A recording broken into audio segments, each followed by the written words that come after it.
"You're outdated. We're done here," the CEO hissed. I replied quietly, "Understood." That was the moment the retirement trust activated its voting rights. By Monday morning, the board convened an emergency meeting with one question on the agenda. Who just fired the person who owns 76% of the shares? I didn't smile then. I'm not smiling now. This is a confession, not a victory lap. The call from my mother came an hour later. Her voice was brittle, careful, the same voice she used when she wanted something she'd already decided I owed her. "We're struggling with the mortgage," she said. "Your father's blood pressure is high. We thought maybe you could help, just this once."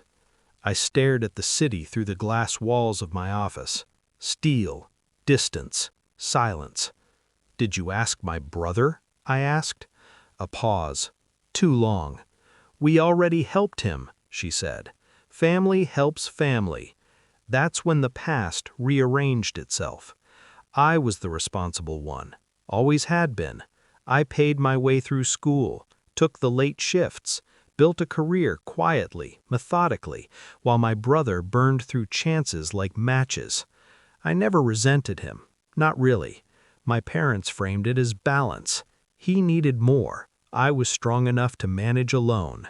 They were proud of me. That's what they said. Pride, it turns out, is cheaper than fairness. I paid their utilities when money was tight, covered hospital bills without being asked. I became the safety net so reliable they stopped noticing it was there. Family. That word was the leash. I found out about the $50,000 by accident. A bank notification. Wrong number. My mother forwarded it without checking. Transfer complete. $50,000. Recipient, my brother. Purpose, new start. I sat in my car for 20 minutes, engine off, watching rain crawl down the windshield. I didn't cry. I didn't yell. Something colder slid into place. I replayed every conversation, every excuse, every time they told me now isn't a good time, when I asked for nothing but honesty. Pain is loud. Planning is quiet. I didn't confront them, not yet. First, I pulled records, mortgage statements, old loan documents. I checked the trust I'd set up years ago, the one my parents insisted I manage since you're good with numbers. I reviewed every clause, every contingency. I spoke to my lawyer, then my financial advisor, then the board secretary. I didn't rush. Revenge spoils when it's hurried. The retirement trust wasn't just for me. It was the anchor shareholder, a structure designed for stability.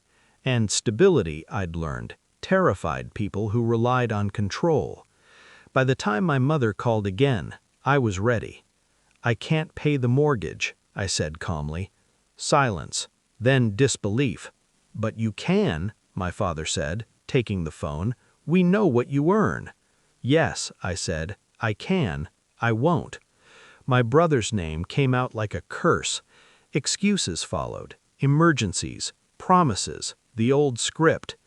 "You gave him $50,000, I said. "No conditions, no transparency, and now you want me to clean up the mess." "He needed it," my mother snapped. "You don't." There it was, the confession they never meant to give. "I'm not your emergency fund," I said, "and I'm done being punished for being reliable." I hung up before they could turn it into guilt. The fallout came fast. They called relatives. I became the villain overnight. Ungrateful, cold. Successful people, apparently, aren't allowed boundaries. Then the corporate world caught fire. The CEO, my CEO, had thought my silence meant weakness, thought sidelining me would be painless. He didn't know the trust had teeth. By the time the emergency board meeting ended, he was escorted out with a cardboard box. The room smelled like panic. People avoided my eyes. Power doesn't shout. It rearranges the furniture while everyone's distracted. My parents showed up unannounced that evening. They looked smaller, older. The house felt different when I opened the door, like a stage after the audience leaves. "You embarrassed us," my mother said. "No," I replied. "You embarrassed yourselves." My father tried anger. My brother tried charm. None of it worked. I laid the documents on the table. The numbers didn't argue. They just existed. "I'm not paying the mortgage," I said. "You'll sell the house, downsize, learn to live within your means, just like you taught me." My brother laughed nervously. "You're really doing this?" I met his eyes. I already did. The power shift was physical. You could feel it in the room, settling like dust. I didn't feel joy when they left. I felt relief. There's a difference. I didn't destroy them. I removed myself from a system that fed on my silence. I stopped confusing love with obligation. People keep asking if I regret it, if I'll cave, if I'm the asshole. Here's the truth they don't want to hear. I didn't take revenge to hurt them. I took it to stop bleeding. I didn't rise by pushing them down. I stood up after realizing I'd been kneeling my whole life.